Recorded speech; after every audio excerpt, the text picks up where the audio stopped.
Truly, I cannot say I will long for any of this. Best of luck to you, brother. You shall certainly need it this season. Dearest, gentle reader, did you miss me?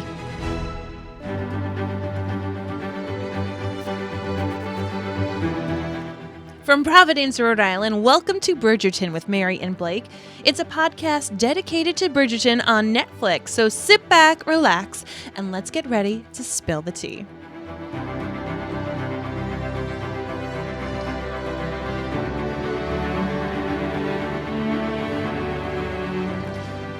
Hello everyone, and welcome back. My name is Mary Larson. Oh, my name is Blake. This is a long time coming, Marvin. We are here celebrating season 2 of Bridgerton, and it is a long time coming as season 2 of Bridgerton launched a wee bit ago, but we were in the midst of Outlander and the final season of This Is Us and parenting our children through the end of the school year and dealing with COVID. Me having long COVID. I'm an official long hauler. If you're a long hauler too, send us a message, long haul, and I'll know that you share my pain.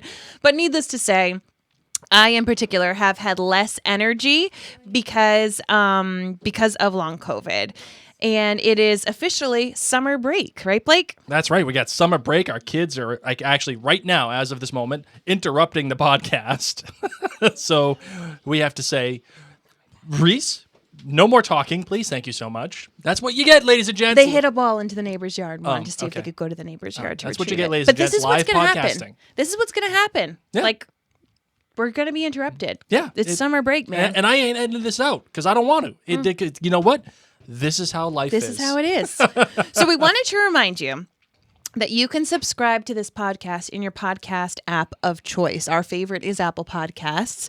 You can also find us in social media by searching Mary and Blake. You can also head to the Mary and Blake Facebook group. It's a really awesome community where people geek out about shows like Bridgerton and the other ones that we cover.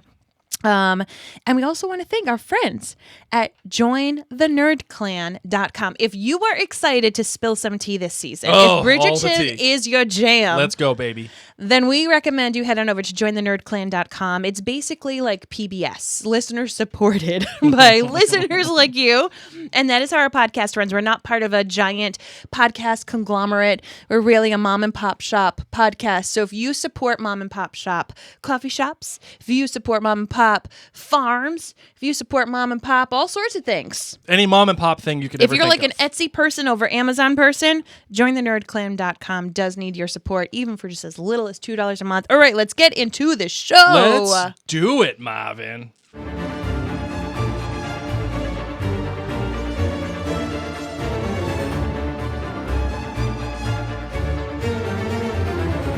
All right, man, you know, I've missed the music. I've missed the costumes. I've just missed how kind of ridiculous the show is overall. After spending so much time doing so many... Ridiculous is such a bad connotation. Can you do a more positive No, but like, what I mean by ridiculous is just like how... Or how preposterous it is. Like, it just... How it doesn't care what you think. I like to call lavish. Yeah, it just doesn't care what you think. It just... It wants to be what it wants to be. And it doesn't matter if you think it's supposed to be historically accurate, whatever. It doesn't care. It's going to do what it wants to do. And I love that. After spending so much time watching shows that are really intentional about the historical accuracy and really dire and really dour, being able to watch a show like this, it just kind of lets my heart sing a little Agreed. bit. And the music itself, I've come to appreciate it so much more since we've last spoken about this series. Anyway, this episode, the first episode of season 2, is titled Capital R Rake. And the director is Trisha Brock. Now, Marvin, I know you don't know who Trisha Brock is. I do not. But you do know some of the stuff that she has directed. In fact, she has directed some of our favorite shows that we've ever watched, including Halt and Catch Fire, Mozart in the Jungle, Mr. Robot, The Walking Dead, Community, and Breaking Bad and Pushing Daisies. Hello, hello. So yeah, She is our people. and we even have an Outlander tie-in here. She directed an episode of Hellcats, which was a show that Matt Roberts, who was the showrunner of Outlander, he wrote on that show. Hellcats. So just an interesting little connection Truly. there. And it was written by the showrunner Chris Van Dusen.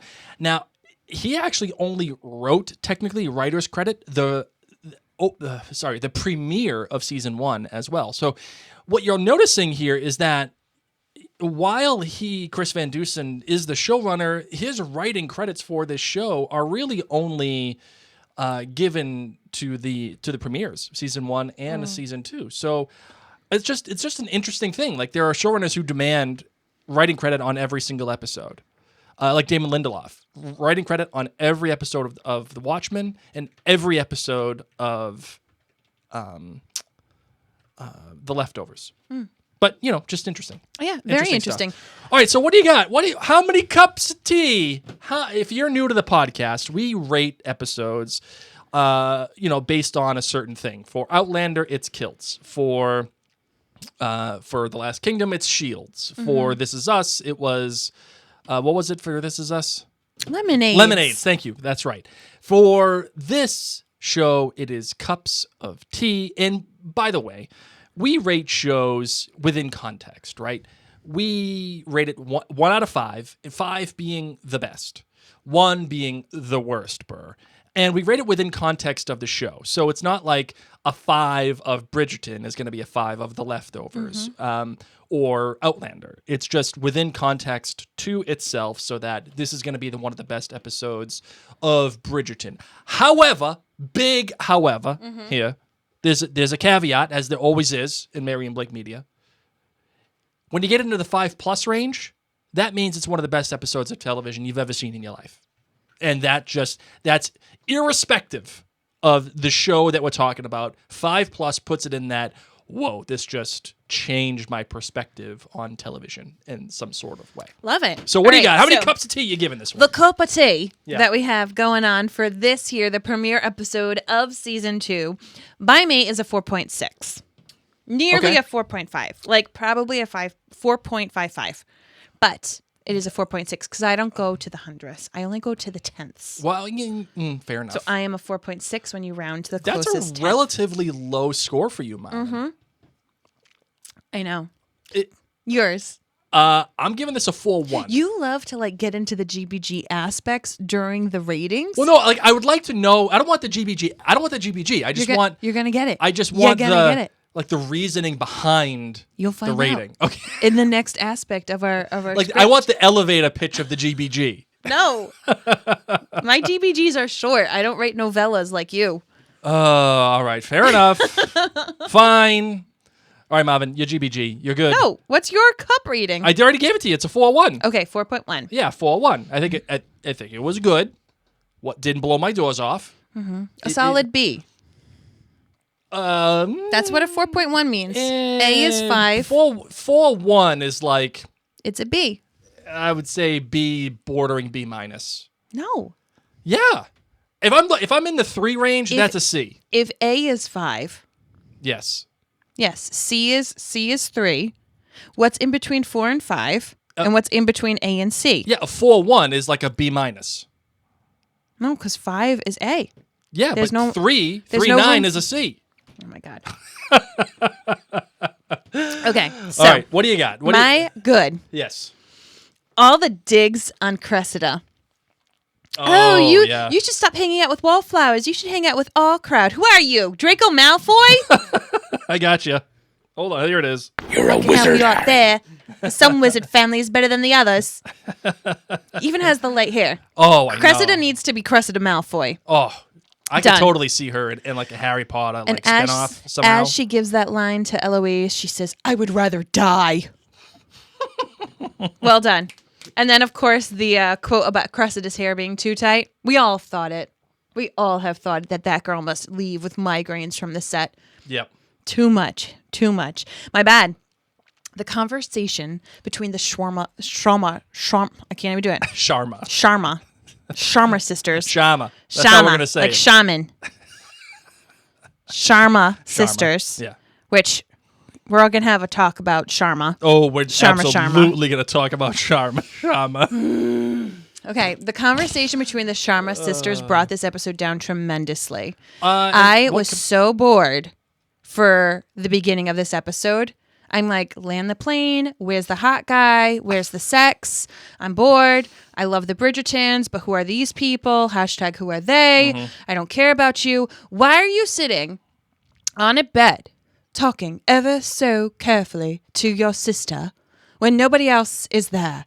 Is this really how two sisters talk? Oh, hopefully you will fall in love. They got an English accent, Mom. I don't They care. can't help that. No, if two sisters are sitting down about to go to a ball, they are not sitting like there's a stick up their hoo-ha or their bum.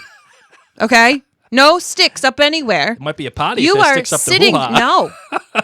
They are sitting there being like, I can't believe we're finally here. I'm so excited. Oh, so it's not the accent that you got a problem It's with. the formality. It's the delivery. It was like, are we in a Shakespeare play right now? Why is this so formal? These are two teenage / 26-year-old sisters. Mary's banging the table. Oh, I honestly, as I was in this scene, I was like, this is season 2.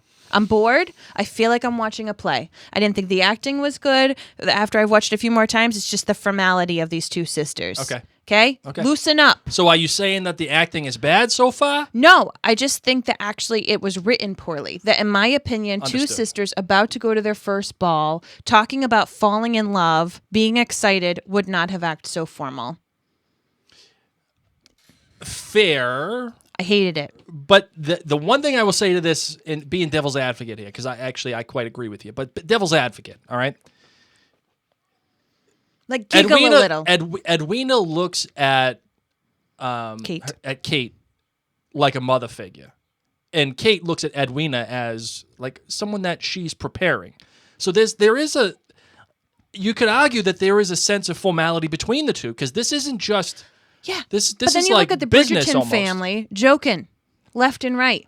So no, I don't fall for that. That's because, Loosen fair. up, Kate. Loosen up, Edwina. loosen up. Like, I just wanted her to be like, this dress will make your bubbies look chef's kiss.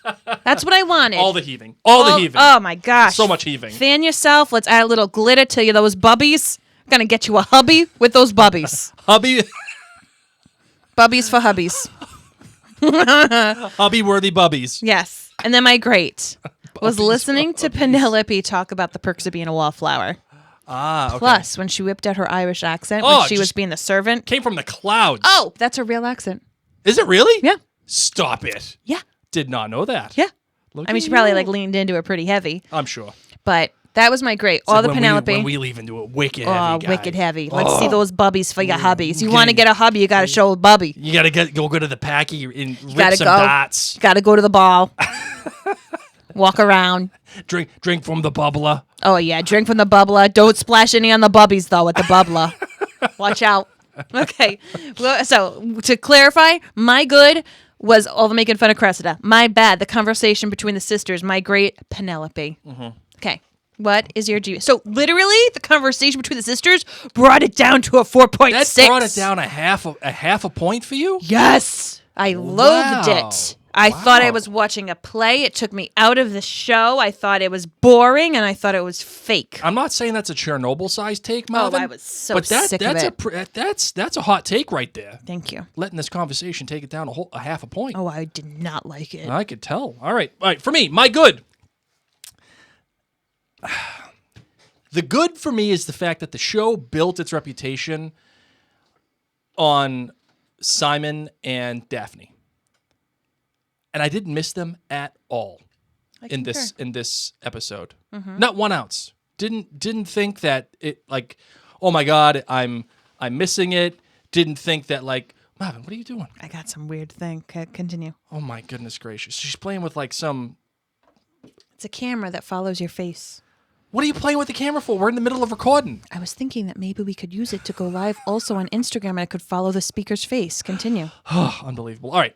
So I didn't miss them at all. It was great to see Daphne in the episode. Like, okay, this like I left my husband and my kid back home so I could be here. Yeah, like get the lowdown of what's going on.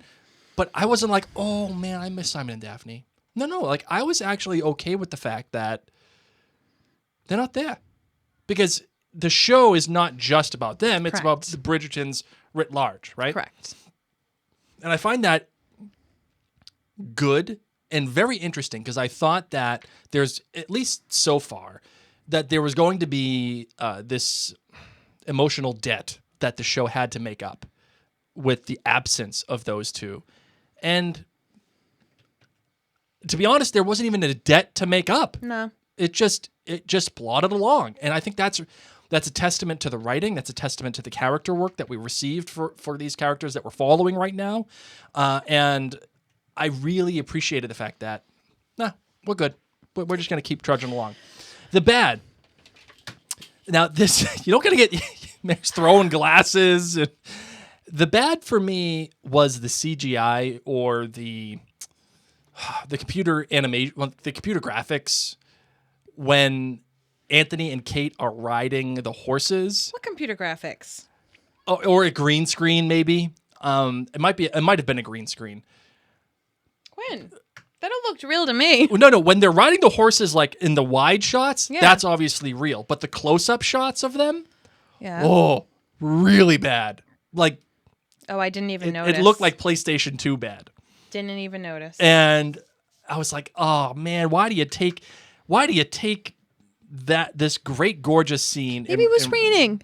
Maybe Maybe it there was was. no I way don't know. they could film. Then that's I didn't their even problem. notice. I didn't even notice that there was anything fake in those scenes. I thought it was all real. That's fine. I mean, that's fine. It is what You it know, is. I know what my problem with that scene is? What? Why is Anthony following two ducks? Our son actually pointed it out He to did. us. He He did. said that guy's riding a horse slower than two ducks. And he is. Walking home is walk of shame. Yeah. On a horse. And maybe he's thinking, like, why can't I find my mate? These ducks found a mate. They're waddling along together. But, like, literally, bro, you're walking as fast as two ducks. He's depressed. He's got things going on. He just came back from a weary night of. He just did something that rhymes with duck. Okay? Hey, if it walks And like he's- a duck, and he's making that- talks like a duck. Oh, my gosh. Walking as slow as two ducks.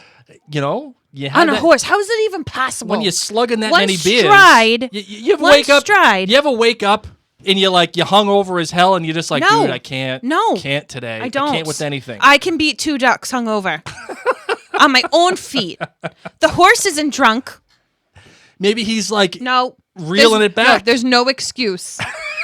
no excuse. No excuse for being on a horse and going slow as two ducks. They weren't even going fast. No. They were no. just like, hey, what's up? It's morning. Let's go eat pogs. Oh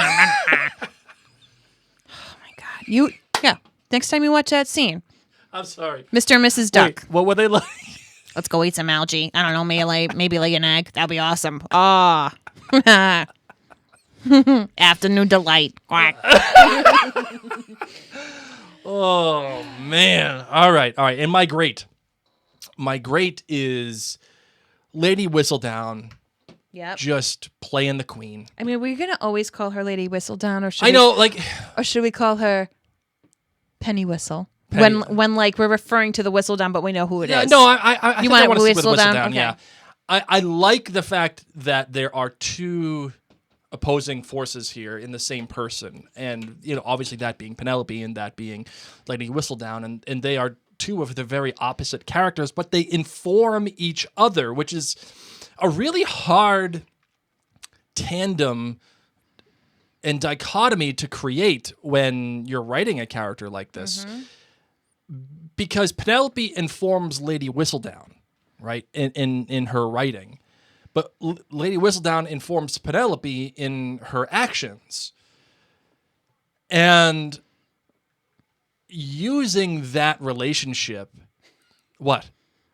Just looking at my notes. I'll talk about it Sorry. later. Using that relationship to further the plot is, you can't, Marvin. Okay. I'm looking at my notes. Okay. I have written down when Lady Bridgerton says, "Oh, this is the season What does she say? She makes a big announcement. This is the season the Viscount yeah. intends to find a wife In my notes, I put, this is the season the coconut intends to find a wife, not Viscount Coconut. This is the season the coconut intends to Damn, spell find a wife. check. All right. Okay, continue. So the fact that Lady Whistledown is populated really by this girl who is a wallflower. Yep. Yet Lady Whistledown still retains the power to play the Queen of England. Plays her like a friggin' penny whistle. We'll put it that way. Hey, Okay. there you go. Look at you with your musical puns. She has her plant puns, and maybe we'll have her whistle puns. I like the fact that Lady Whistledown calls the Queen out and being like, "Hey, where's the diamond? Where's the diamond? What are you doing? Now it's your move, Queen." And then it turns into, well, does it even really matter? Like NBD. like, what are we even doing here? She goes from being a gossip columnist to somewhat of a political activist. Was that your grade? Yes. Okay, because I want to delve into why she made the switch in our discussion. Okay, well, you know what then? Let's. Do you want to do the music right now like we normally do, or you want to get into the discussion? Let's do the music, but put a pin in this because I think that it's an excellent discussion to be had. All right, first music we got was this.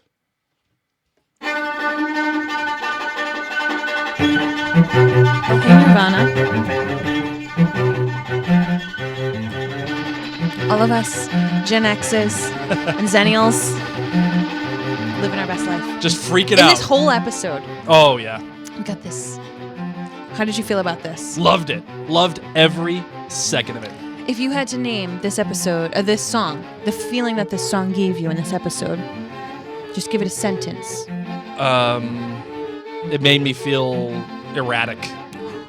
Yeah. Because, of course, what was happening during this song? This is when Anthony is doing his whole everything before walking before the ducks. This Okay. is when he's banging people, Left being and a right. Viscount, Yep, paying throwing the bills. money, paying the bills, And drinking heavily, taking people on dates. Match.com. Match. basically. Do you know how to speak Greek? You're done. Click Yeah, off. you're Swipe out. left. Swipe right. Swipe right. Swipe right. He was just swiping right, and then he'd go sleep with someone, pay the bills, swipe right, sleep with someone, pay the bills, swipe right, swipe right. Yes. Oh, I play the instruments. Do you read? Read. Swipe right. What, books? Bye. So yeah, the fact that they can include this, I gotta say, the show still continues its tremendous run with music here. Just using this and using Nirvana of all things to get a feel for what they're trying to accomplish. Do you think that they hyper focus on certain genres, artists that hit a certain demographic? Because like that song would mean nothing to my parents, and I feel like that song would mean nothing to a 23-year-old. No, absolutely would not. Some Zennial here. I'm not Zennial. Yeah. Where's Zennials? No, not Zennials. What's the one after Millennial? Z. Gen Z. Gen Z. That's what I'm thinking of. The Z has got me screwed up. Yeah. Some Gen Zer has no idea who Nirvana is. Some do. Very few do. Which blows my mind. You want to know what I think? What? I think they choose music for the people who actually pay for Netflix. Think Yeah, about of it. course. Think about it. The Gen Zs don't pay for Netflix. They're using their parents. They're using their parents. They're like, what? Who's Netflix, this? that's for old what's people. Bridgerton? Yeah, Like, all yeah, done. no. Okay? It's not for the Gen Zs. Even though if you're Gen Z, we still love you. You're still our people. You just have an old soul. You got some things to do. Speaking of old souls, Yeah. okay? A lot of older people. So we're talking like baby boomers. We're talking Sure. beyond baby boomers, like our parents' gen. Yep. They don't pay for their own Netflix either. No, they're using our Netflix. They're using our Netflix. So you know who this music is geared toward? It's geared to the Gen X, the Zennials, Yeah. the Millennials who actually pay for Netflix and who everyone else steals it from. Ted Sarandos, if you're listening to this, we everyone that in our family has their own accounts. I'm just throwing that out there. No, they don't. It's okay. Might be said by a Slytherin who you can never trust. But yes, sure. But I really do. I'm going to be interested to see as we continue on this season if the musical choices really are diverse. I wonder if they go pre-Gen X.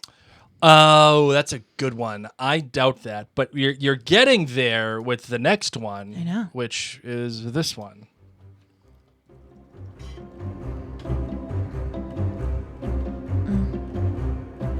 Gen X, I see you. Zennials, I see you. Elder millennials, I see you. Good stuff here, man. As we have Madonna. This is Material Girl by Madonna. And this, of course, scene is... This takes place in the show when, during the first ball, hosted by Lady Danbury, the door opens and the Sharma sisters walk in, and the ton is dancing away. And not only that, but, this scene, when this music struck, it reminded me of the fireworks dream sequence of Daphne dancing with Simon, with just the vibrant colors and the opulence of the ball at that time, because it was an outdoor ball that she was imagining. And this one was in like a conservatory, a garden area, if you may. I'm trying to think of a proper word for it. Botanical garden. Sure. There we go. Yeah, sure. And so we see this glass domed building. We see all those gorgeous flowers, and then the doors open as we start to hear Material Girl, and you see the ton dancing, and yet hanging from the ceilings, draping all the way almost to the floor, are floral arrangements. Yeah, really pretty. Lady Danbury sold a lot of horses to pay for the amount of flowers in that event. One of the fun things too about this part too is when the queen shows up and she makes her entrance to the ball. As a matter of fact, the part of the song that is playing, which is a cover by Chris Bowers, who is the person who does the score for Bridgerton, this technical lyrics that are supposed to be happening during this cover when the queen shows up is because we are living in a material world and I'm a material girl. You know where we're living in a material world. I am the material girl. Brilliant. Specifically just for the queen. With her purple hair. I love the purple hair. All of her peeps have the purple hair. And we get the last one. This one is, I think, for the millennials, I would say. Okay. If you were to make a case for it, I'd probably say millennial. Marvin, what do you think?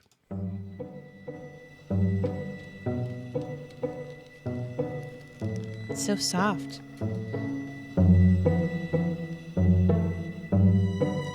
This, of course, is the song Diamonds by Rihanna. And when is this happening in the show? Now, this takes place when, at the Queen Charlotte's Ball, when the Queen finally names the diamond of the season. And that, of course, is Edwina. Is this millennial geared or is this zennial geared? I still think it's the same age range. Yeah, I would say so. So Riri, she came into fame early. That's true. Early 10s? Yeah. Yep. No, even before, man. Really? Oh yeah. Really? Late aughts? Remember she had the beef with Beyonce, and that was like a big deal. I do remember that. Mm-hmm. I feel like that was early aughts. Oh, not early aughts. No chance. Queen Bee getting married, and we got married in 10, and Queen Bee got married around there. Yeah. Okay, but then they had the whole little oh, you steal my man. I would say late aughts, early 10s. Okay. Okay, and if that's the case, yeah, I feel like it's still a zennial type deal. Millennial to zennial type deal. Anyway, it doesn't matter.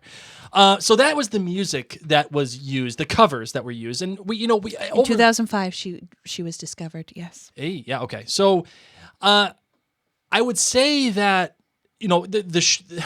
as important as the show is, and as the writing and the directing and everything, the music plays that much more of a part in this particular show because they use it to exclaim certain characteristics or certain plot points. And we noticed that last season. One of my favorite needle drops of last season was the bad guy. When Simon walks in and does the whole thing. I thought that was just agreed so cool. Also because I love that song. But yeah. They've also used it in the Bad Guys animated film. Yes, they have, and they used it in the Umbrella Academy. So season 2-3. Season 3 is dropping tonight. Oh, so ready. So excited for that. Anyway, the music plays such an important part in this show, and that's why Mary and I always go over it in every episode because it's in and of itself, it is a narrative device, but it's also, I think, a character in a way because we get a chance to engage with the show in a different way than you normally would than, let's say, Outlander. Or, This Is Us kind of did that too, where, the music played a very specific role, but because Bridgerton uses music in such a specific fashion, We have to acknowledge it. you got to acknowledge it, and you got to go over it. You have to. So I have a question for you before we get into our larger discussion. Yes, Mary. darling. You mentioned actually the opening ball scene in season 1 with the fireworks and in the open, and It wasn't the opening ball. It was the one where she was having dreams. yeah, whatever. Yes. That's for nerds. But we all know the ball that we're talking about. Yeah, fireworks. Lean over, Yes. kiss. It was very Twilighty, but it was excellent. Yes. It was like Twilight, but grown up. Yes. Without blood. So my question to you is, has the show so far in season 2 matched the visual language of season 1, or is it like doing an impression of season 1? So it's hard to say because, this is only the premiere episode. Yes. But I will tell you, when Material Girl hit, when we went into that botanical, gorgeous ball that Lady Danbury put on, I was like, here we are. We're here. This is Bridgerton. Yes. I think that the Featheringtons' outfits are so vivid, and I love that they're not just all the same color palette in this episode, but yet so in your face. Yeah. That they still are kind of gaudy, but I'm here for it. Like if I'm not gonna lie, I want Lady Featherington's outfits. Oh yeah. I want them all. Totally agree. Between her and Kate's outfits, I'm like, sign me up for all the teal. The teal. The teal is what does it for me. That Kate is wearing. Yes. Just woo. So I think that the visual aspects of the show are a whole new world. I got you. Thank you. I see what you did Shining, there. shimmering, splendid. I do. I think that the color scape going on in Bridgerton does hold up to what we saw in season 1. Okay. The colorscape does, but just the grandeur, like the visual language of it. we haven't seen enough episodes for that. Yeah, fair. If you're trying to compare episode 1, season 2 to the entire season 1 premiere Yeah, there's season, there's too much of a. There's too I much will of a- gladly talk about that at the end of this season. Okay. All right, but we opened up a can of worms with your great Yes. All right. So let's get into that. Let's dive in. Penelope Featherington changes, aka Whistledown, changes her voice from going to a gossip rag to the final. The final monologue. Yes, being questioning a woman's role in this society during this time.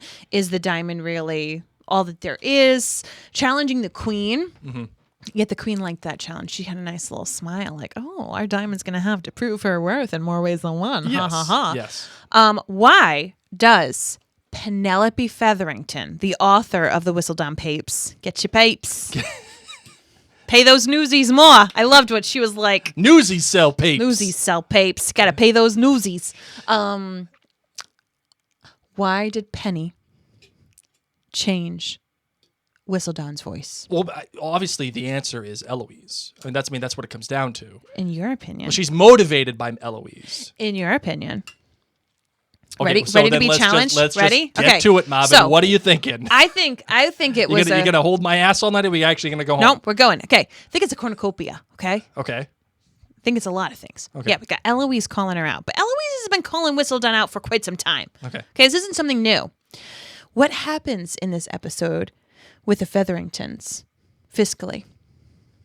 Oh, they're down and out.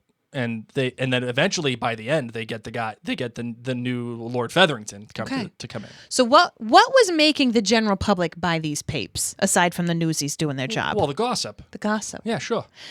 So here's fiscally conservative Penelope Featherington saving up money, knowing she has no dowry to her name while her father has been dead. Sure. Knowing that her family has to eat potatoes. Okay? Samwise would be very proud of his potatoes. Potatoes. Sorry, All of our Lord of the Rings references for you there.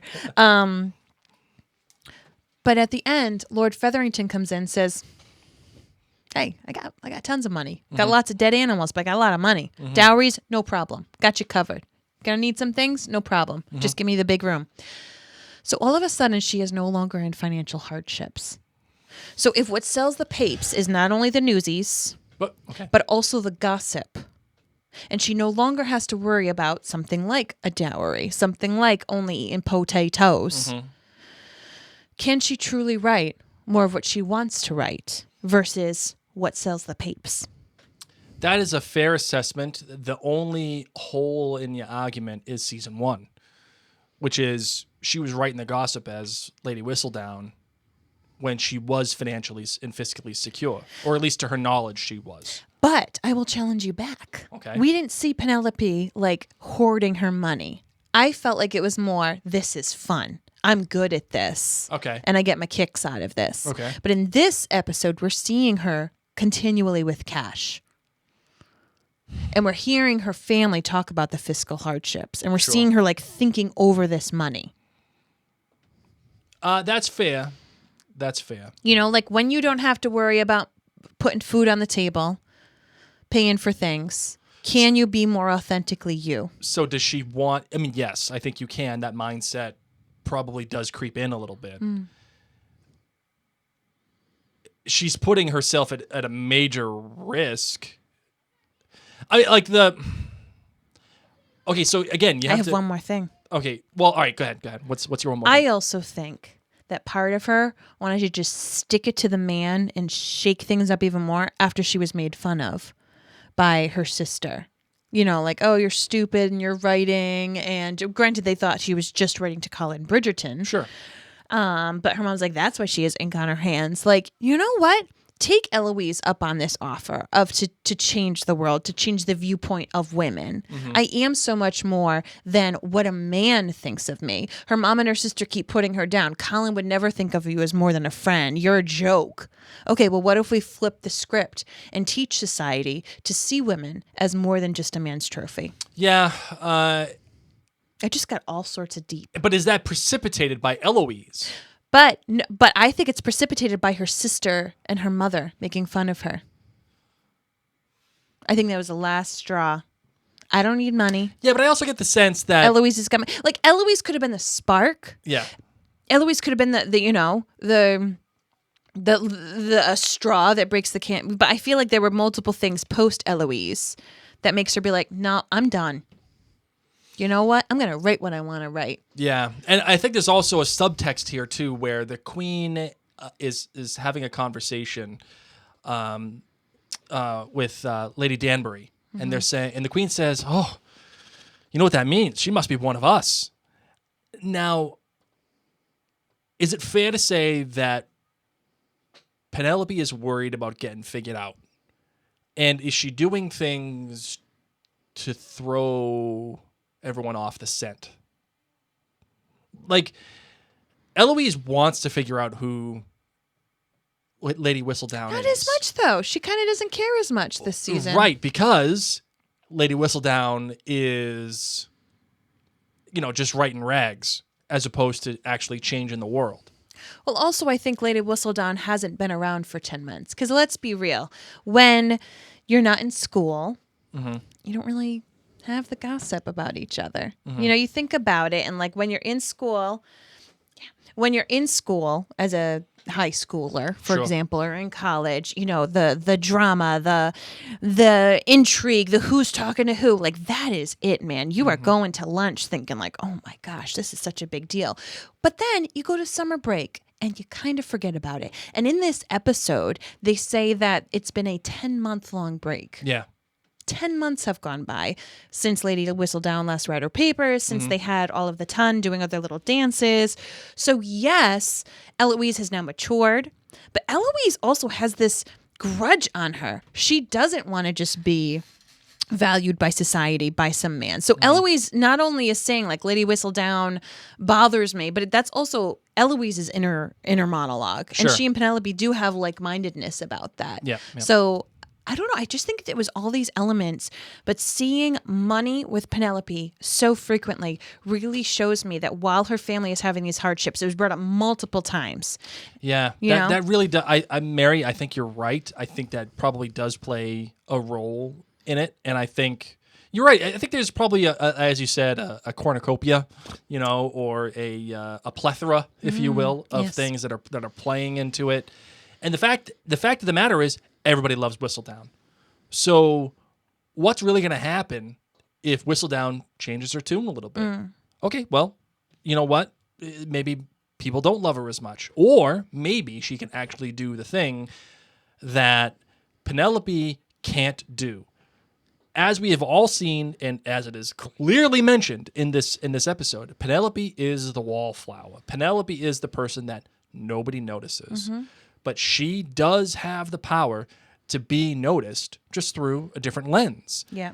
And I love that the show took this risk itself in telling you at the end of season 1 that Penelope was Lady Whistledown. I mean, what a great risk. Because now that informs a couple of things. One, it puts a timer on when someone is going to figure this out.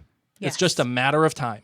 And I got a scribbling prediction about that. We'll save that for later. And 2, it shows you how Whistledown is actually created. The myth of Whistledown and how the knowledge is ascertained and figured out, and then translated and used to influence a group of people that simply don't care enough about Penelope. So there's this great tension between two characters that exist within the same person, or within the same vessel, if you will. And using that timer and using that tension to inform the character and plot of what Whistledown creates for Bridgerton is hard stuff, and it's excellent stuff. And part of that, and what I also want to talk about, Mary, too, it refers back to character. And character, I think, is so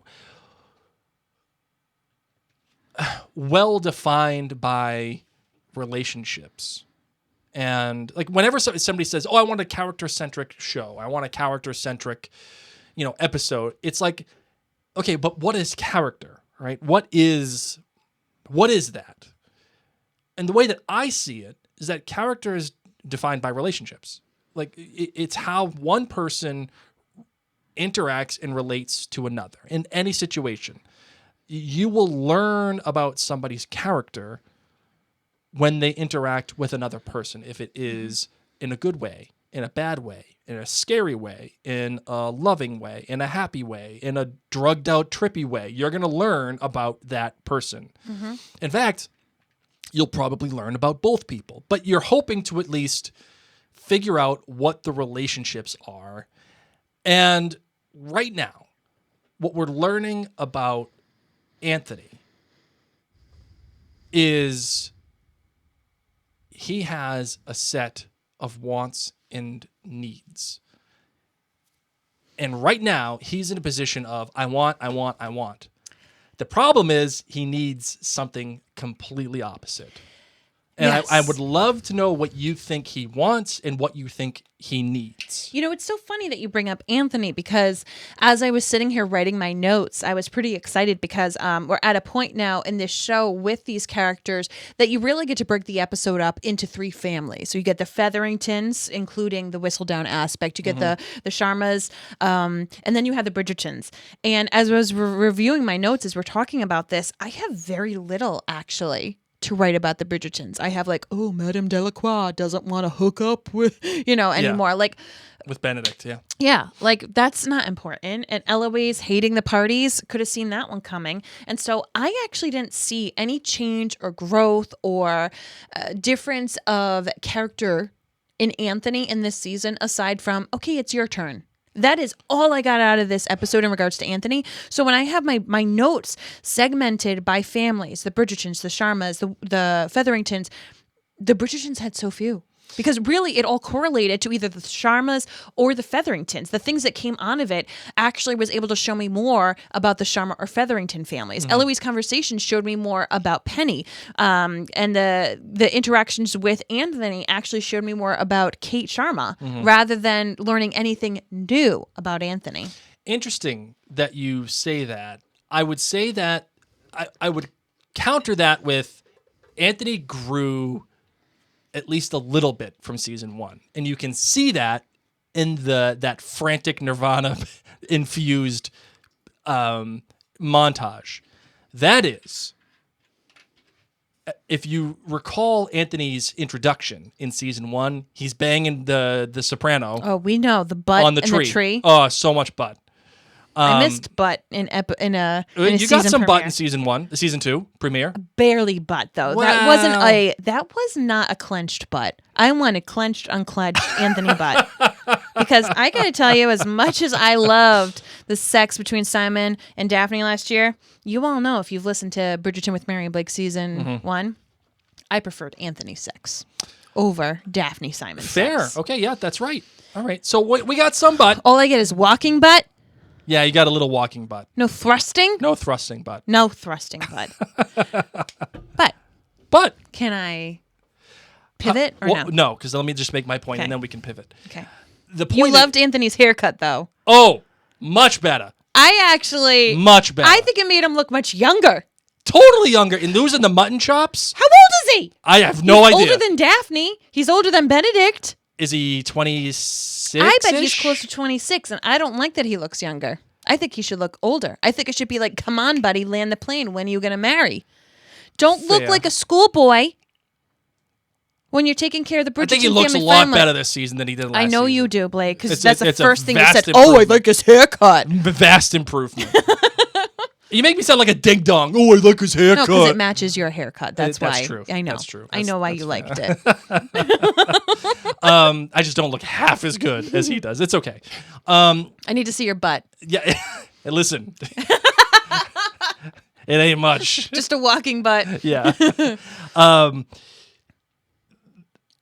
Do you like that I just totally You sidetracked totally derailed me. Because I just don't care about Anthony yet. Well, you should care. I know I should because he's supposedly the most important thing in this And male figure. And I actually want to talk about the disparate directions that this show is going, but we'll get there in a second. Okay, you're talking about Anthony. So I'm talking about Anthony in that he has changed a little bit from season 1.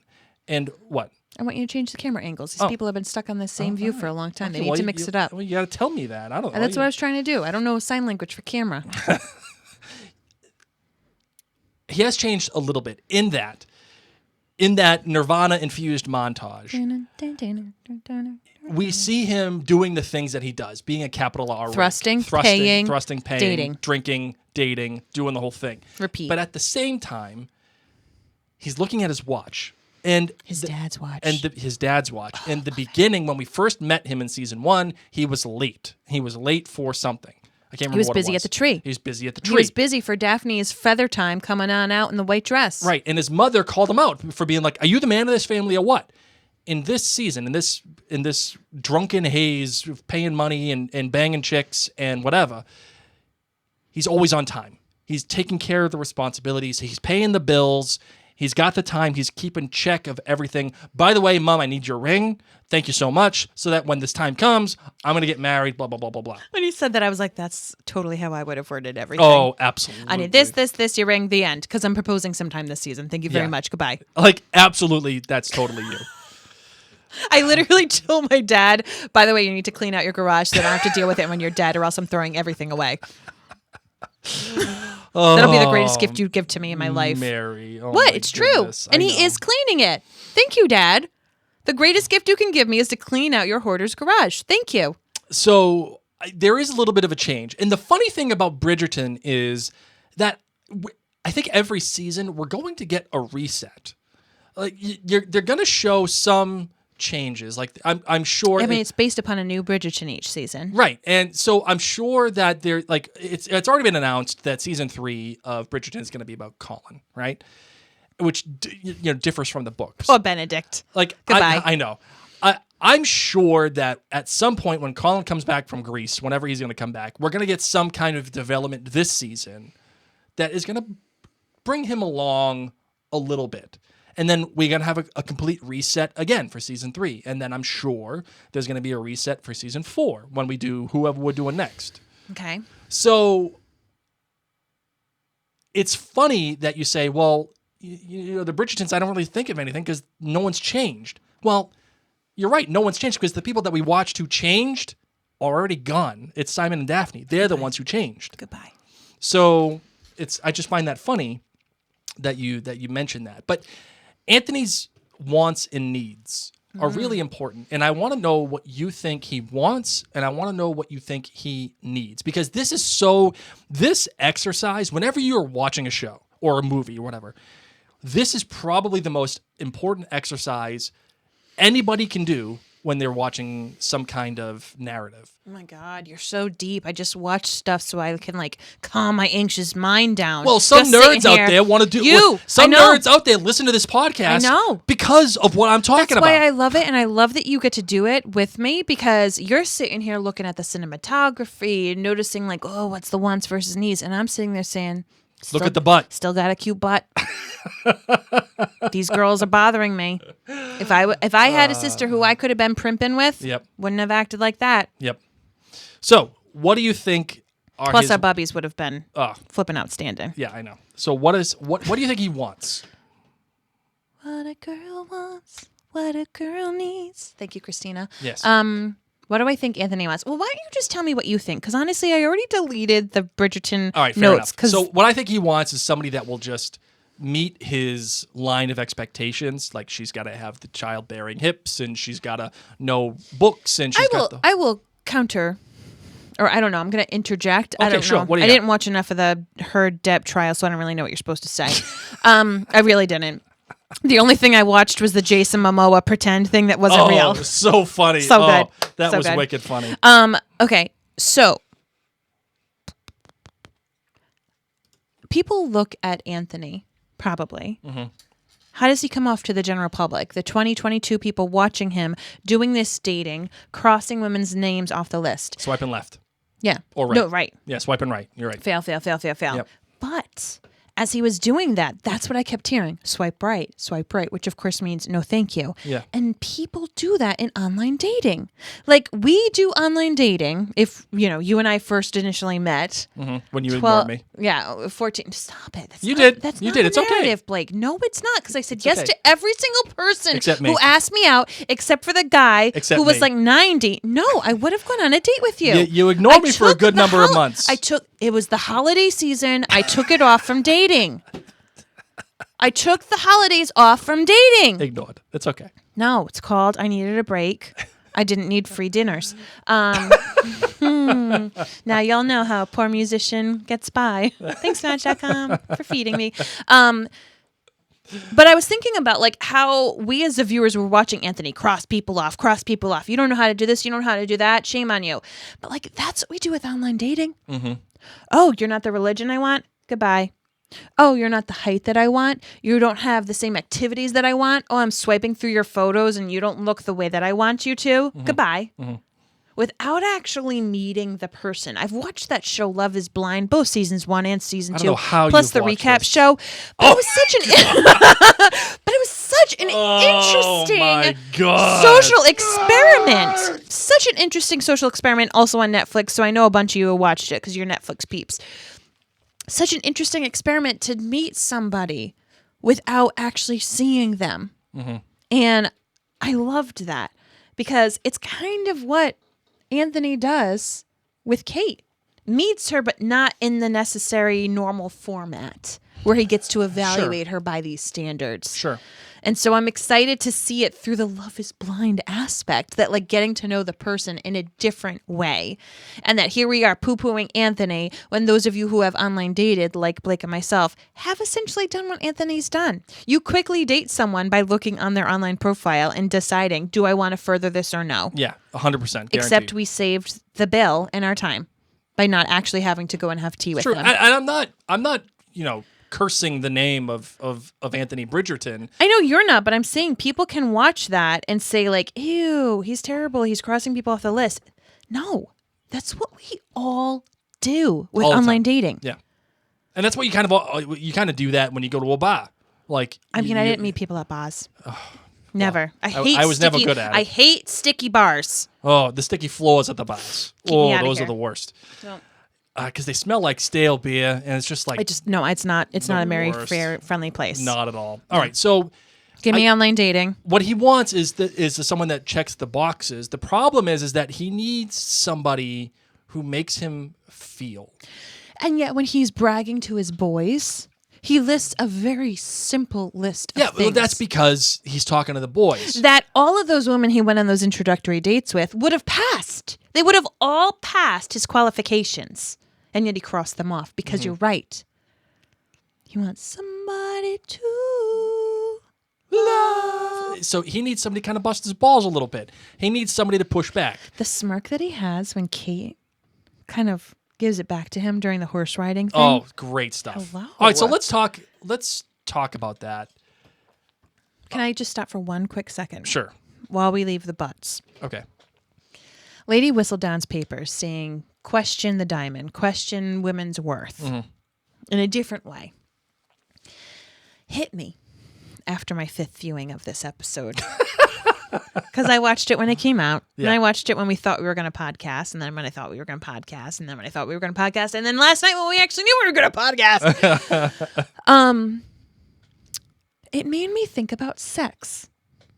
And how in season 1 of Bridgerton, we came to want Belle and Beast on the bookcase, getting it done, having sex by the swans, licking ice cream spoons, Oh, the ice cream all spoons. sorts of things. Like we were like conditioned to pulsating, watch that thrusting butt sex. Not butt sex, but you know what I'm saying. Well, the butt I mean, during sex. Hey, listen. Somebody wants. There was some butt sex probably going on though in the painter place, in the painter party. I'm not going to yuck anybody's yum. No, amen. Y'all here for it, okay? We're all here for it. But when I listened to that paper through the eyes of how much sex do I need to see? Is a show worth its weight because of the sex? Or can it be more? Can we delve into the character development, into the opulence of this, into the diversity of this show, into the conversations that happen, into the mystery of when will people figure out that it's Penny Featherington? Right. Can you see this show through different lens? Not just as women as the worth as a bride, but as sex as its worth in Bridgerton. That's a great pull, Mary. Thank you. And it's actually something I struggle a lot with when it comes to Outlander, because I mean, there's no sex like Outlander sex. no, Outlander sex is I mean, that needs its own that has channel. its own category. If y'all listening haven't watched Outlander, it is on Netflix too, and you are Oh welcome. man. Just giddy up. But like a lot of people say, "Oh, Fasten Outlander, up. they gotta have the sex, and if they don't have the sex, I'm disappointed." And I'm like, "Yeah, but when it comes back to it, I just kind of fast forward and like in my literally in my brain, I'm just like, okay, like all right, let's get this over with. You know what I mean? Like, Wow. okay, You're missing out, but yeah. no, but what I'm saying is that It was just not written for you. that's not the worth to me. Okay. That's what I'm getting at. So you're getting at the Whistledown angle from the sex perspective. Gotcha. So when I watched Bridgerton, was the swans and the Beauty and the Beast and the whole thing all great? Yes. But that's not the worth to me. I mean, it was worth something to me, though. It was. That means it was worth something to me. All right. Yes. Yes, Blake. No, I guess, Mary, I think you're right. I think there's a challenge there. I think for the show itself to say, We're not going to have Anthony having sex against a tree. For them to say that we're not going to have Anthony thrusting in season 2, episode 1 was a huge choice. and if there was ever a time to have him thrusting, it's during that Nirvana-infused he could have montage. thrusted to the beat Yeah. with different ladies. Bubbies flying all around. All the Little bubbies. bubbies, big bubbies, areolas in different areas. I don't care. Areola placement is a thing. It's a thing. It's is an a important thing. thing. It's an important thing. Especially if you got a third nipple. Men, like that's a thing too. I know, and I've seen the third nipple, and it's... I've never seen a third nipple. I've seen it, for as like prudish as some people think we are, A, they don't listen to our podcast. That's true. B, they got no idea. I got zero clue. They got no idea what I've seen and done. Continue.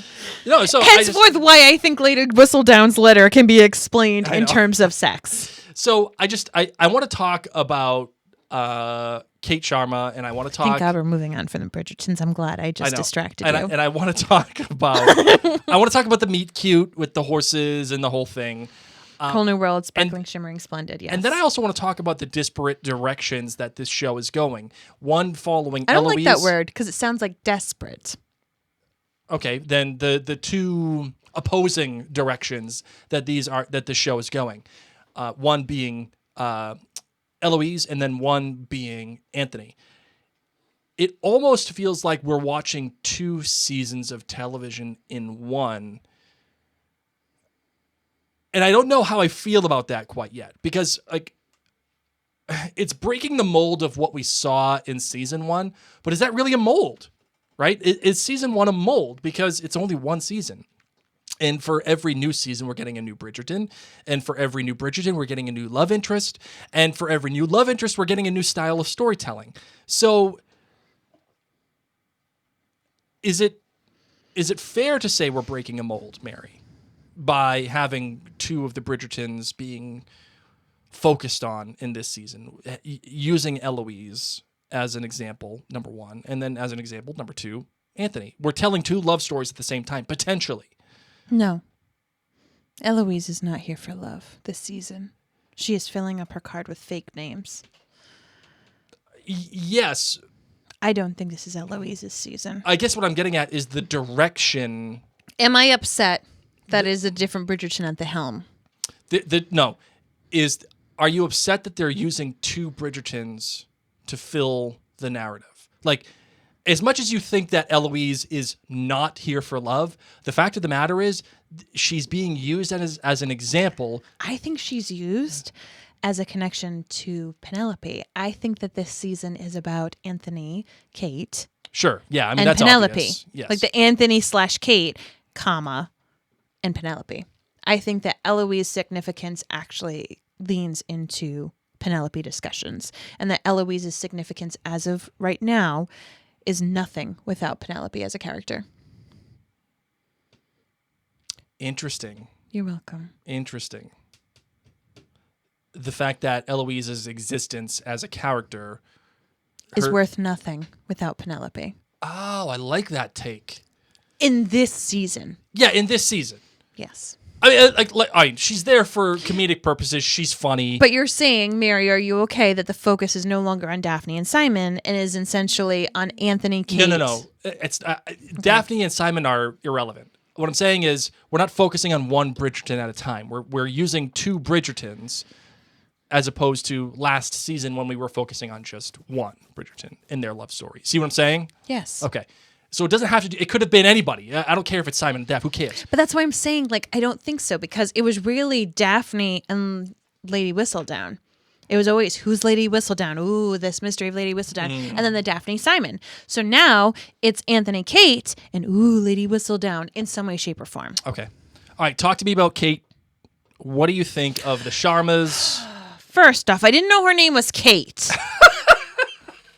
That's right. Mary did not know her name was Kate. Oh, Mary, my goodness. Switch the please camera tell angle. me. Mary, please tell me. I'm going to go to the single shot because you deserve a single shot Thank in this you. one. Here you go. Go to town. All right. So as I said, I've watched this episode now multiple times. Just over and over. Because this is how we do with Bridgerton with Mary and Blake. We just watch the episode and then we podcast about it. And it's taken this long to podcast about it. So in case you're unfamiliar, I assume you've already watched the whole season. And if so, congratulations, you get a sticker. Find one at home. I'm not sending you one. Do that on your own time. As we say in Mary and Blake Media. So Kate's name, I think, is said once in this entire episode. But she is referred to as Miss Sharma multiple times, or she has no name. So I was like, Blake, this is such a weird show. They have one kid that's named Edwina and one kid that's named Sharma because they keep saying this is Miss Sharma and this is Miss Edwina Sharma. Oh, Miss Sharma, nice to see you. Hi, Miss Edwina. Oh, this is Miss Sharma and her sister, Miss Edwina Sharma. And I was like, what the heck?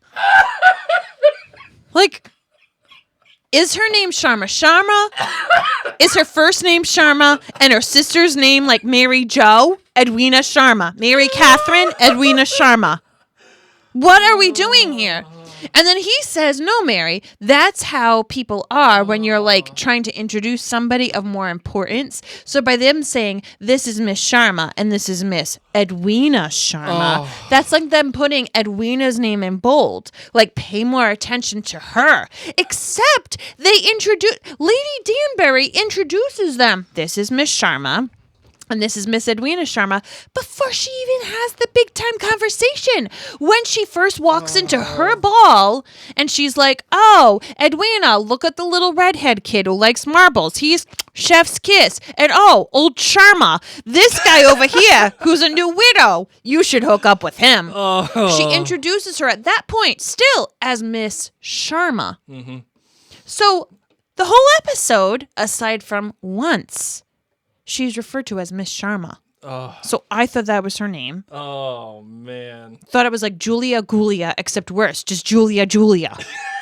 Sharma. Or that her sister's middle name was her sister's first name. Sharma. So when I was talking with Blake after my third viewing, he's like, so what do you think? And I said, well, I think this is going to be a really interesting thing between Anthony and Sharma. I said, who? I said, Sharma. The girl, the teal girl, the older sister. I said, that's not her name. Her name's Kate. I said, no, it's not. They always say Miss Sharma.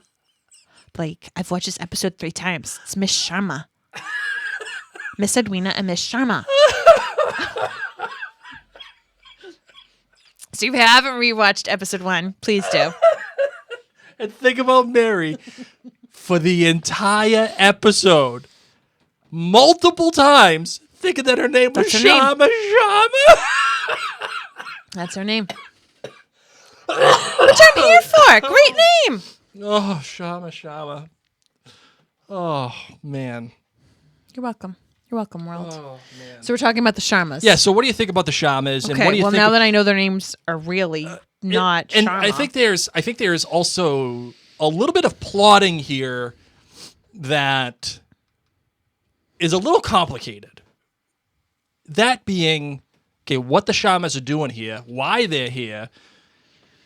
It was lost on me in my first viewing.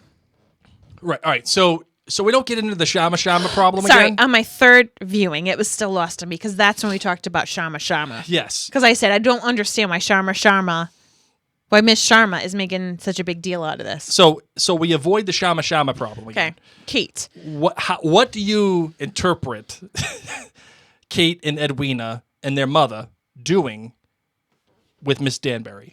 No, you explained it to me. I can't interpret it anymore because my interpretation is now proven false because you explained it to me. So Blake, No. I want to know what you think it is. This is okay. important. Now I'm that putting you've you on told me, blast. okay. Now I think it is that Kate Sharma, aka Sharma, was the child of a clerk. And then Mary Sheffield, who was the diamond of the season in her day. Yes. You know, the Booma diamond. She was supposed to be hooked up with some like really cool guys, and instead she fell in love with the clerk. And she was like, "Peace out, royal people. I'm shot leaving." the clerk. Yeah. So she goes and hangs out with the clerk, who shot the already clerk. has a kid. I shot the And clerk. what an upstanding dad. Who knows what happened to Sharma? Okay, Mr. Sharma. I shot the Maybe clerk. he was a widower. I don't know. I'm here for it. He was taking care of Sharma. Awesome. So she goes. So Mary Sheffield marries Mr. Sharma, takes care of Sharma, aka Kate, and then she has a baby, Edwina Sharma. Mm-hmm. Now Mr. Sharma dies. Goodbye. Yes. And they're like, oh man, clerks don't have a good retirement plan. I shot no the clerk. pension. No 401k. No life insurance. What are we going to do? So then they say, excuse me, Sheffield family, we know that you got really mad when Mary hooked up with the clerk and we kind of like pieced out and you didn't want to be our friends and you didn't invite us to Thanksgiving anymore, even though that doesn't exist in England. But can we please have some money? Because we're going to have to eat potatoes if it comes down to it. And the Sheffield say, we will give you some sour cream for those potatoes and maybe even, I don't know, chili. Maybe some chives? Hey, salt and pepper. I don't know. We can give you some condiments, maybe some protein, if Edwina Sharma, who is in our actual bloodline, a.k.a. Edwina Sheffield, let's be real, marries a nobleman. So Keith Sharma, writes to Lady Danbury saying, hi, we want to come and hang out and like be cool and like you and my mom were besties back in the boomer days. Can we please come over? The three of them get on a boat. They spend all their money. No potatoes. No more potatoes. How do you Potatoes feel are about done. loaded potatoes, by the way? I love loaded potatoes, but I don't like the bacon. I was just going to say, are you a bacon person or not a bacon person? I actually, though, am a sour cream and butter and chive and salt and pepper, but no bacon. I don't want any protein on my potatoes unless it's like the loaded baked, the sliced potato things. What are those called? Where you like cook them again? Twice baked potatoes? Twice baked, yeah. Now I'm here for the protein. So now you want the bacon on top of it. Only if it's double, okay? You are a complicated person. Thank you. That's why I would have asked my mom for the engagement ring right away. Okay? People need to know my specifics. That's why I was on Match.com. So they sail away. Come sail away, sail away. They get there. Lady Danbury says, excuse me, but I checked your sources.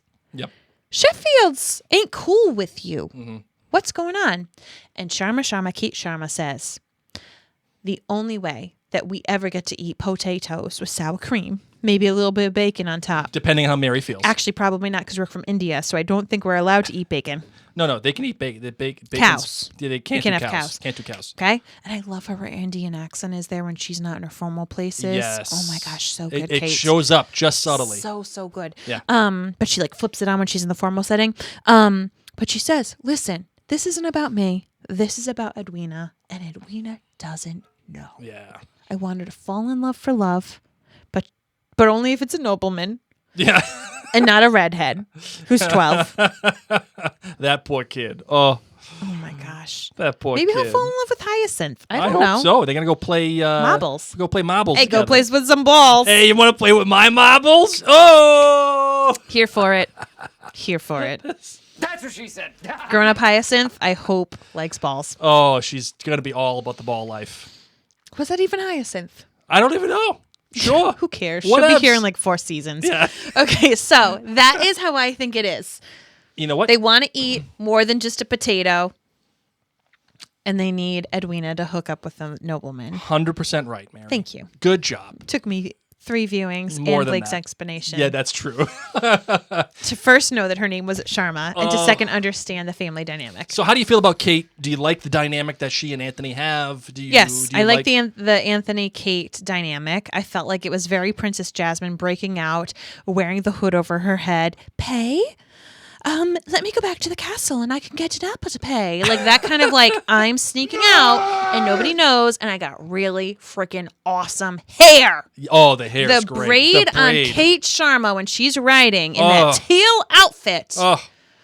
Dang. And the little smirk that she has as she's riding away, busting However, Anthony's like balls. her jump over that fence, Yeah. not wowing for me. When Anthony was like, "Oh no, watch out for that little fence." Well, I mean, for somebody who's not an experienced rider, she beat him and the ducks. How much more proof do you need? I could beat the ducks walking, like laying down. No, Maybe they were fast ducks, championship ducks. I don't know. Duck races. They have those. Sure. Rubber duck races down a river. Well, I'm joking. but they're using rubber ducks, not real Blake, ducks. We know, Blake. Well, you're the ones talking about rubber It's ducks. not real. They don't said real ducks down a river. Paint them with a number. Why not? They Number should. 12. No, because they'll fly away. They'll stop and eat the algae. That's not what a duck race is. You get a rubber duck. Blake. Because they're going to fly away. They will. See, this sucks. Too many ducks here. Not enough food for me. Peace. Where's Anthony? Anthony! Come on, we're going to town. Okay. Oh, man. I like Anthony and Kate because Kate is just, she's not looking for anything. And that's when great stuff happens. When you're not seeking, you're just there. And then you When happen... you're on your holiday break from Match.com. Right, and it's setting up for a great change in character, which I'm is... back on the day after Easter. That's true, yeah. And then I was going to give up. Because that's holiday break day. to me is Thanksgiving through Easter. Oh, my goodness. Too busy. I love when she looks at Anthony and she's like, "You are a clown. Like, you are not going to be married to my sister." I wrote it down exactly how she basically calls him a clown. I wrote that down. And Your character is as deficient as your horsemanship. oh, I like it. That's almost as good as Frank's line in Outlander. Tell us. I had low expectations, and you certainly met them. Oh, yes. Oh, yes. Sharma at that point. I even write in my notes as Sharma. Says that we are not prepared for this lion's den at that point. Yes.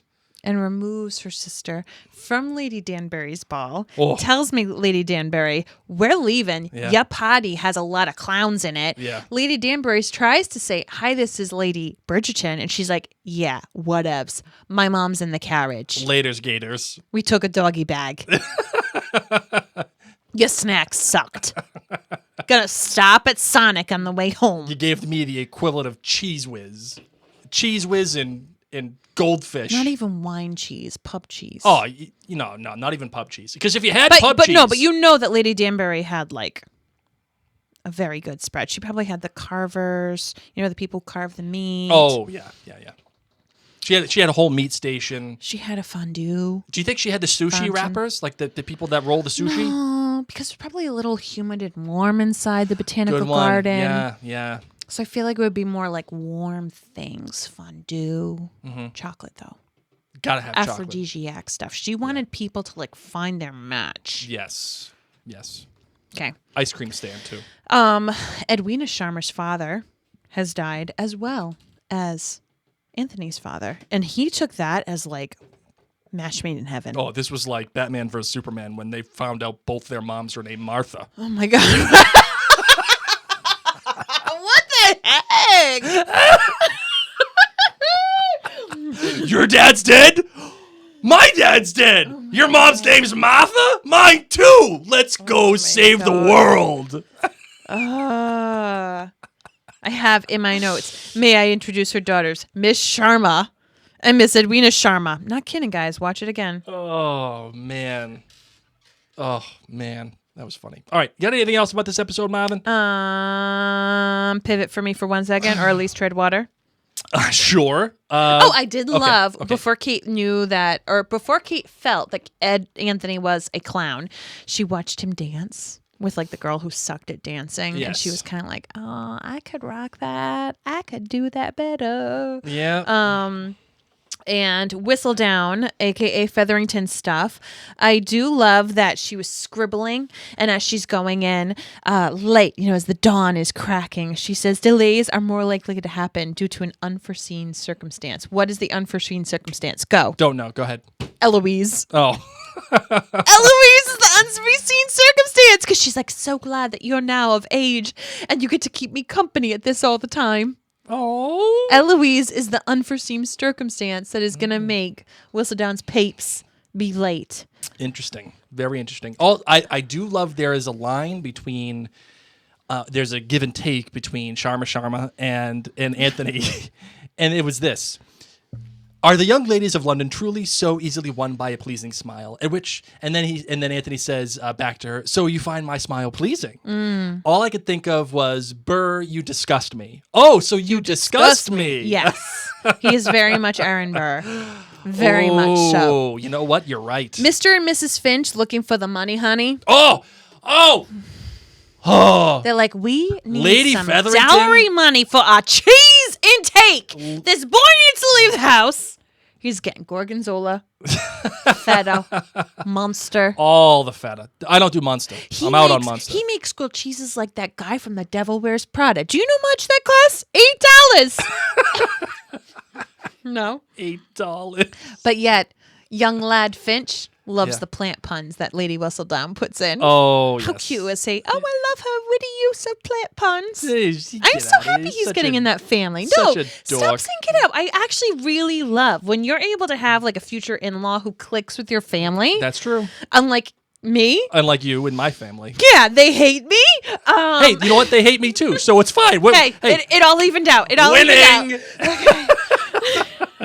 They were like, who is this loud, freckled lass who speaks her mind? Oh man, they were not happy. Let's see. They were not happy. Is there anything else? Lord Featherington. Oh, no, I was going to say, Lady Featherington coming up with, she needs, just give her an Emmy right away. What's an Emmy? An Emmy! What's an Emmy? You know what an Emmy is, Oh, yo. an award. I Yeah. thought you were trying to say like an epi. And I'm like, why does she need an epi? Why does she An need an epi. epidural? No, an Emmy, No, because yeah. the acting job this woman did to be like, I'm so upset, blah, blah, blah. Like, I'm sorry I can't afford your cheese. oh, man. That was I'm great. still deep in grief. As soon as they leave, she's like, all right, see you later. Yeah, Like, we need to get this party started. And then Yeah. Lord Featherington arrives with all of his guest. He's basically Gaston.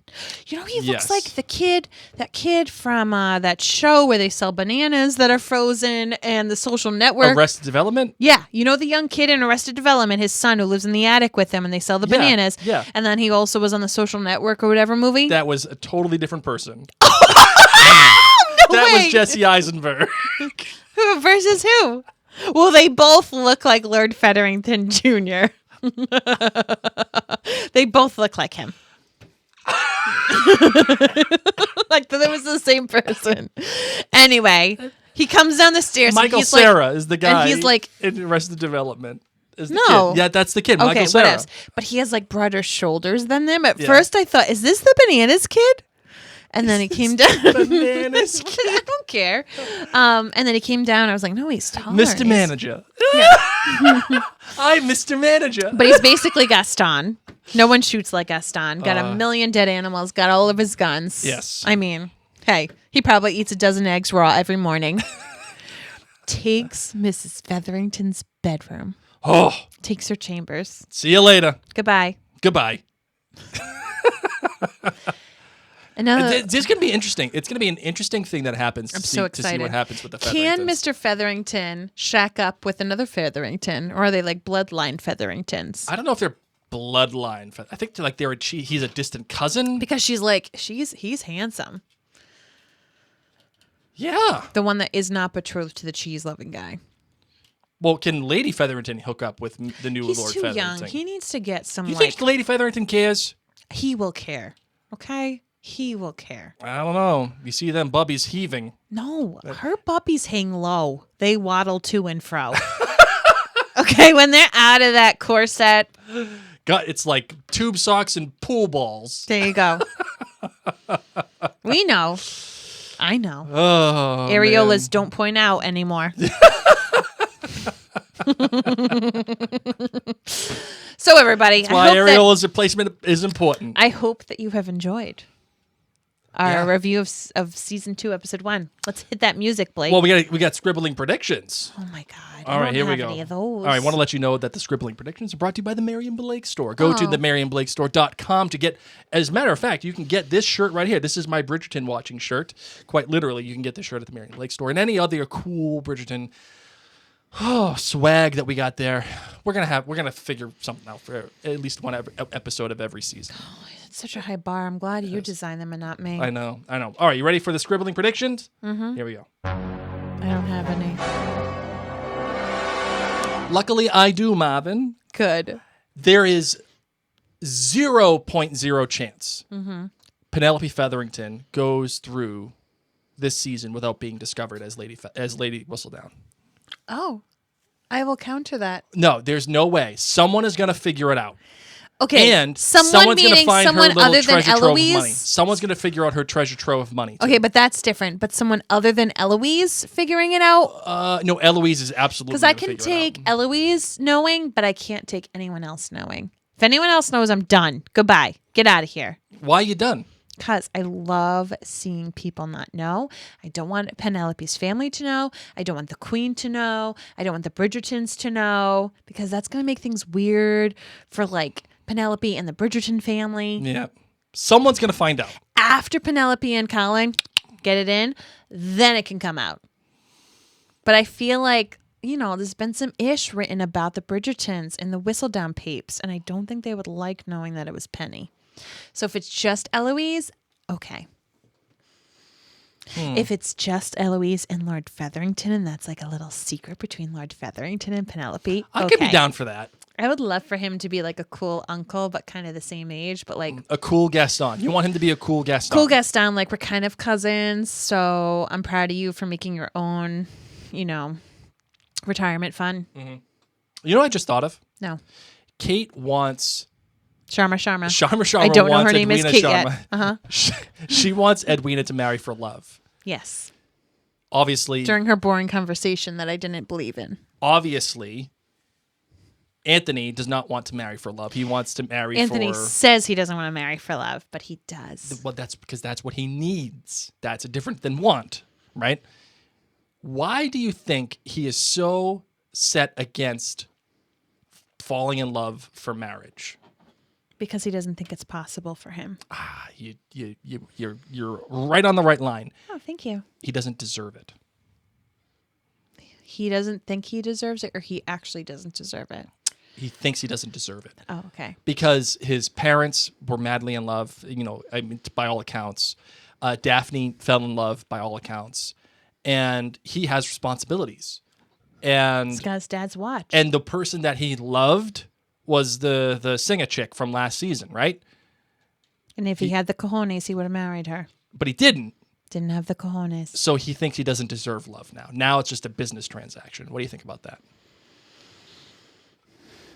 Which is why we take I don't the think approach that's like that he a does. hot scribbling take at all. But No, okay. but no, it's not a scribbling take. I just thought of it as I was doing my own scribbling okay. prediction. Okay. I just thought of that. Okay. So Interesting. yeah, I don't know. It's what we got. All right. Anything else, Marvin? Nope. All right, let's close it out.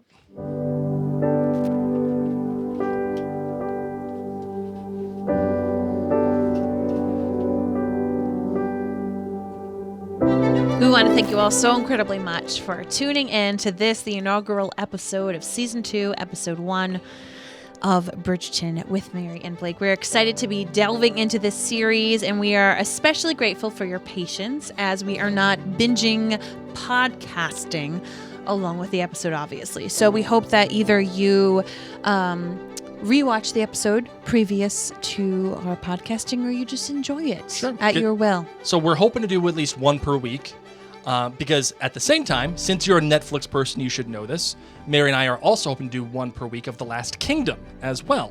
And at some point, Harry Potter's coming back into the fray as well. So maybe and the kids are home for summer break. Yeah. So and I still have long COVID. So maybe you can join us as we do both Bridgerton and The Last Kingdom. Trust me, The Last Kingdom rocks.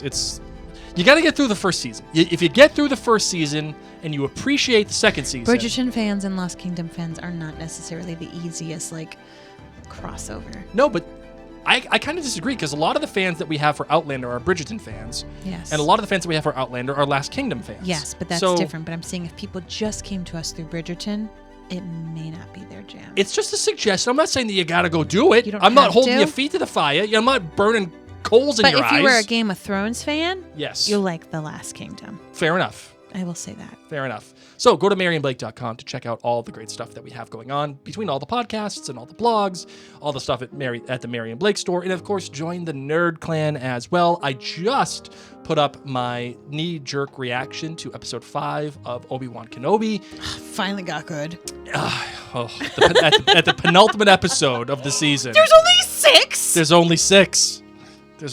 And it's the finale's out last night, so we got to watch it tonight. I've got an issue. Okay, continue. Yeah, so I got that going on. Well, Bridgerton's already better than Obi-Wan, and that means a lot to me because Obi-Wan is my favorite character of the Star Wars series. Yeah, and that's one of the things that I argue in the knee-jerk reaction. Like, you had so They've much done wrong emotional by him. You had so much emotional equity already built in that I don't know how you could screw it up. Oh my God, I'm so upset. I thought that there were going to be many more. But there's going to be more seasons. So just know that Blake writes reactions at jointhenerdclan.com. So if you're a Star Wars fan as well, that's where you're going to want to check things out. Yes. And Blake will most likely write a knee-jerk reaction to the Maverick movie. Yeah, that's going to happen tonight, I think. Maybe.